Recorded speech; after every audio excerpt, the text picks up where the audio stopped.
Welcome back to Dad Deals. In today's video, I want to talk about heaters and specifically what heater I use to heat my garage. This is a question I get all the time, but since we're in the heart of winter right now and temperatures are frigid cold, I thought now would be a great time to show you how I heat my garage, discuss some of the other options out there, and let you know some of the pros and cons to the option that I chose. So stay tuned, sit back, relax, and let's talk all things heaters. So first off, let's talk about the space. I have an attached garage that does have two walls that are interior to the house, one exterior wall, and then of course a garage door in the front. I really haven't done anything in relation to insulating the garage door, and the only insulation is obviously in the interior walls of this garage. This is probably a typical setup for most of you guys, but just keep in mind if you're going to be dealing with an exterior structure like a shed or a detached garage that has absolutely no heat or insulation in it, your experience might be a little bit different and a little bit harder to heat. But the heater that I have is an electric heater that's mounted to the ceiling, and specifically it is this HeatStorm HS6000 heater. I did have an electrician come in and install a 220 volt dedicated outlet for this, and that's what I have it plugged into. The other really cool features of this heater is it does have a detachable thermostat, and you can set it more in the center of your garage so it can read the temperature there, as well as it is Wi-Fi enabled, so you're able to control it with your smartphone, which I love, so I can turn it on before I get out into the garage and make sure it's already heated and ready for me to go. But let's talk about the different options for heaters that you can get for your garage, and I'll tell you why I went with this electric heater. So another very popular option out there are these propane heaters, specifically the torpedo style ones. And you really see these from every company out there. Harbor Freight has one on their Bauer brand. Craftsman has, looks like almost the same exact version as that Harbor Freight one. Here's the DeWalt version, and some of them actually plug into the wall, and that's how the internal fan is powered, or some of them can be used on the battery systems out there. Like this DeWalt one could be used either way with battery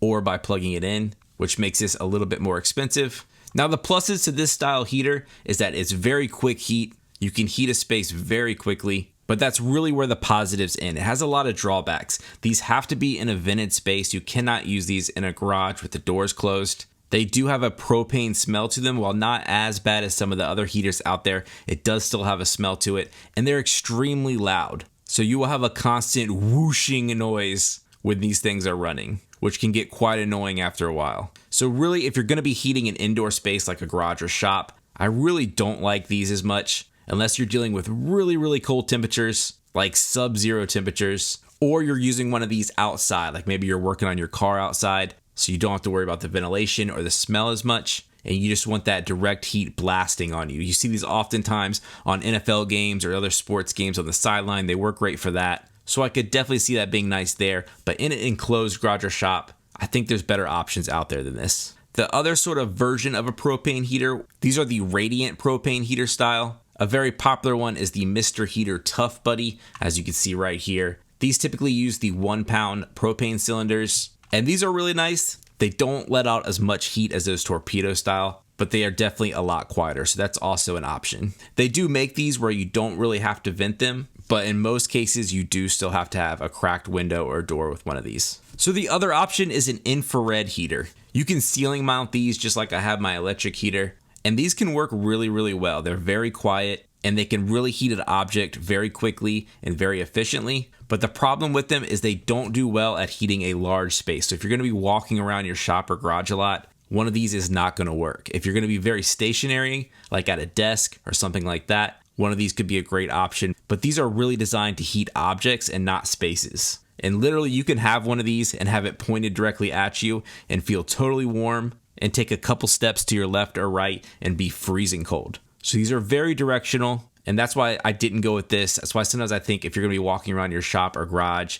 and you want to heat the whole space, one of these is a really bad choice. The third option is an oil-filled radiator heater. This can be a good option. It's very quiet. It can heat a very large space efficiently, but these take a very long time to heat. So if you're the type of person that likes to go out into your garage, work for a couple hours and come back, one of these is not going to work for you. This would be good for inside of a house where you're going to be using it all day long, but these can take hours to start feeling that heat. So to me, that wasn't going to work in my situation either. And then sort of the last old school style that you'll see are wood burning stoves. Wood burning stoves are a great option. I think pretty much everyone is familiar with these. You put logs in, you start a fire like a fireplace, And these can heat a space very quickly. They can provide a really nice ambiance to the space, but you do have to start a fire and prepare a fire. It does smell, you'll smell like a campfire, which could be a plus or minus depending on who you are. And when you're done in the space, you do need to make sure you put this fire out. And you also need a lot of space for one of these with an exhaust chimney vent. So this wasn't something I really wanted in my garage, so this was not really an option for me.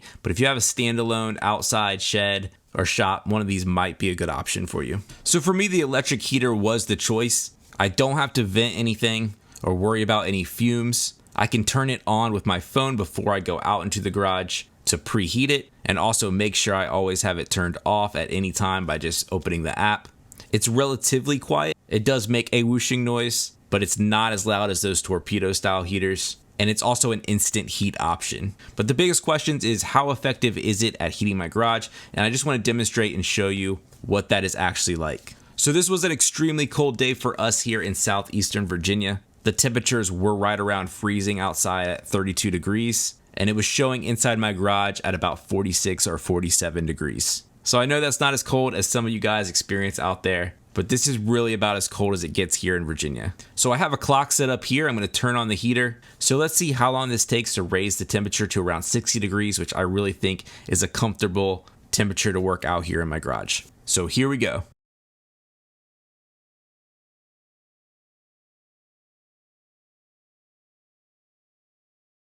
So I'll pause it right here. You can see that it took about 20 minutes to raise the temperature 10 degrees. So from 46 degrees to 56 degrees, about 20 minutes, which really isn't bad. And that's really what I've seen and has been my experience so far. But let's see how long it takes to get to that 60 degree mark.